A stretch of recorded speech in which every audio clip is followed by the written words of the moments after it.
Hello guys, আসসালামু আলাইকুম। Welcome back to my channel. Guys, আশা করি আপনারা যে যেখানে আছেন খুব ভালো আছেন। আপনাদের সাথে আমিও খুব ভালো আছি। তো গাইস, আজকে একটা সাধারণ সিম্পল রেসিপি করব, যা আমরা সবাই খাইয়ে থাকি। তো গাইস, এখানে নিয়ে নিয়েছি কাবলি বুট। বুটটা আমি সারা রাত ধরে ভিজে রাখছিলাম, খুব সুন্দর ভিজে গেছে। এটা পরিষ্কার করে ধুয়ে আমি সিদ্ধ করে নিব এটা। তো এখানে দিয়ে দিলাম 1 বাটি পানি। পানিটা একটু বেশি করে দিয়ে দিচ্ছি। তারপরে দিয়ে দিলাম হলুদ গুঁড়ো, লবণ। এখন এগুলো আমি খুব ভালো করে সিদ্ধ করে নেব 15 মিনিটের মতো। এই অবস্থায় গ্যাসের ফ্লেমটা একদম লোতে রাখবো। তো গ্যাস বুটটা সিদ্ধ হতে আমি এইদিকে টমেটো, পেঁয়াজ, কাঁচা লঙ্কা কুচি করে নিব। এগুলো আমি বুট রান্না করতে ইউজ করব। আজকের বুট রান্নাটা একটু অন্য ধরনের হবে, খেতে খুব টেস্টি হয়। তো গ্যাস আপনারা দেখতে থাকুন।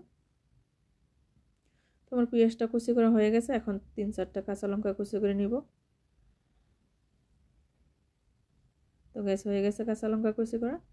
গ্যাসে আমি একটা কড়াই বসাই দিয়েছিলাম। কড়াইটা গরম হওয়ার পর দিয়ে দিলাম তেল, জিরা, 3টা তেজপাতা, 3টা শুকনো লঙ্কা।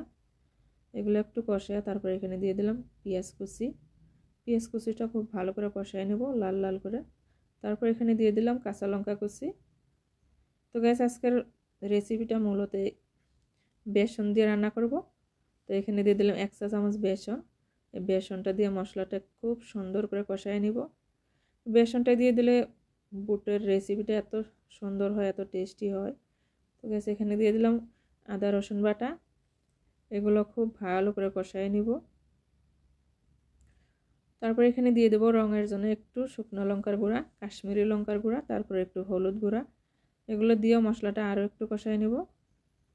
আজকের বুটের রান্নার মেন হচ্ছে মশলাটা কষানো। তো গ্যাস হয়ে গেছে কষানো। তারপর এখানে দিয়ে দিলাম টমেটো কুচি। টমেটো কুচিটা দিয়ে আরও একটু কষায় নেব। তো এখানে দেখে নেই আমি বুটটা কীরকম সিদ্ধ হয়েছে। এই দেখেন গেছে একদম নরম হয়ে গেছে।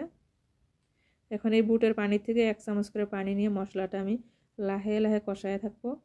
একটু করে কষাবো আর একবার করে একটু 1 চামচ পানি দিয়ে দেব। মশলাটাতে আমি একবারে বেশি করে পানি দেবো না, অল্প অল্প পানি দিয়ে কষাতে থাকবো। তো গ্যাস হয়ে গেছে কষানো। এখন চামচটা দিয়ে মশলাটা একটু লাড়াচাড়া করে গলায় দেব। মশলাটা গলে গেছে। এখন এখানে দিয়ে দেব আরও একটা বস্তু, এই যে সিদ্ধ করা বুটটা। 1 চামচ বুট আর 1 চামচ পানি দিয়ে খুব সুন্দর একটা পেস্ট করে নিলাম। তারপরে এই পেস্টটা আবার মশলাতে দিয়ে মশলাটা আরও একটু কষায় নেব। তো মশলাটা কষাতে আরও 1 চামচ পানি লাগবে। তো পানিটা দিয়ে মশলাটা আরও একটু ভালো করে লাড়াচাড়া করে চামচ দিয়ে আর একটু গলায় দেব। তো গ্যাস হয়ে গেছে মশলাটা কষানো। এখন এখানে দিয়ে দেব সিদ্ধ করা বুটটা।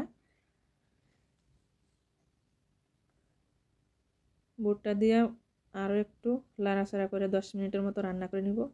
তো গ্যাসে এখনও গ্যাসের ফ্লেমটা আমি লোতে রাখবো। আজকের বুটটা আসলে মশলাটারে বাহাদুরি, মশলাটা খুব ভালো করে কষাইয়া গলায় নিচ্ছি। তো গ্যাস আজকে আমার বুটের রেসিপি আপনাদের কীরকম লাগলো কমেন্টে জানাবেন। আজকে আমার রেসিপি এইখানে শেষ না, আমি আরও একটা রেসিপি করে আপনাদেরকে দেখাবো। তো এখানে দিয়ে দিলাম গরম মশলার গুঁড়া, ধনিয়া পাতা কুচি দিয়ে আমি আরও 2 মিনিটের মতো গ্যাসের ফ্লেমটা একদম লোতে রাখবো। তো গ্যাস হয়ে গেছে আমার বুট রান্না। এখন আমি আরও একটা রেসিপি করব, আপনাদেরকে দেখাবো। এখানে নিয়ে নিলাম বেসন, এই চামচ দিয়ে 3 চামচ, 4 চামচে 1 চামচ জিরা, 1 চা চামচ লবণ, দিয়ে দিলাম সাদা তেল আর একটু পানি। পানিটা অল্প অল্প করে দিয়ে আমি বেসনটা খুব ভালো করে মাখাই নেব। একদম 10 মিনিটের মতো মাখাবো। তো গ্যাস হয়ে গেছে বেসনটা মাখানো। এখন এই যে সেমাইয়ের মেশিন নিয়ে নিলাম, সেমাইয়ের মেশিনটাতে একটু তেল লাগাই নিলাম। এই মেকারটাতে আমি ডোটা দিয়ে দেব, দিয়ে খুব ভালো করে একটা ভুজিয়া রেসিপি করব, আপনারা দেখতে থাকুন। তো গ্যাস হয়ে গেছে ডোটা ভরানো। এখন এটা মুখারিটা মেরে দেব। এদিকে গ্যাসে তেলটা গরম হতে দিয়েছিলাম, তেলটা খুব ভালো করে গরম হয়ে গেছে। এখন এখানে আমি বেসনটা দিয়ে দেব, ভুজিয়া তৈরি করে নিব। তো গ্যাস ভুজিয়াটা এক সাইড হয়ে গেছে, আমি উল্টাই দিলাম। হয়ে গেছে ভুজিয়াটা ফ্রাই করা।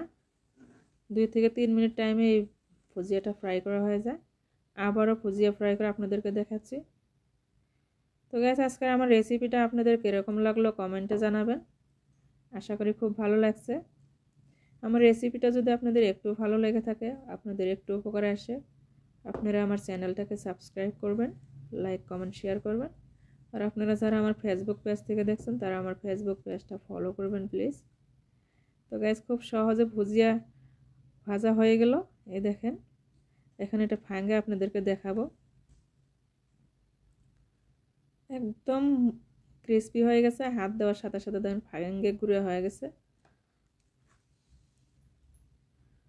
তো আজকে আমার রেসিপি এইখানে কমপ্লিট। ঘুগনির সাথে ভুজিয়া তো আপনারা তৈরি করে খাবেন। আজকের জন্য বিদায় নিচ্ছি, দেখা হচ্ছে আগামী ভিডিওতে। আসসালামু আলাইকুম গাইস, খোদা হাফিজ।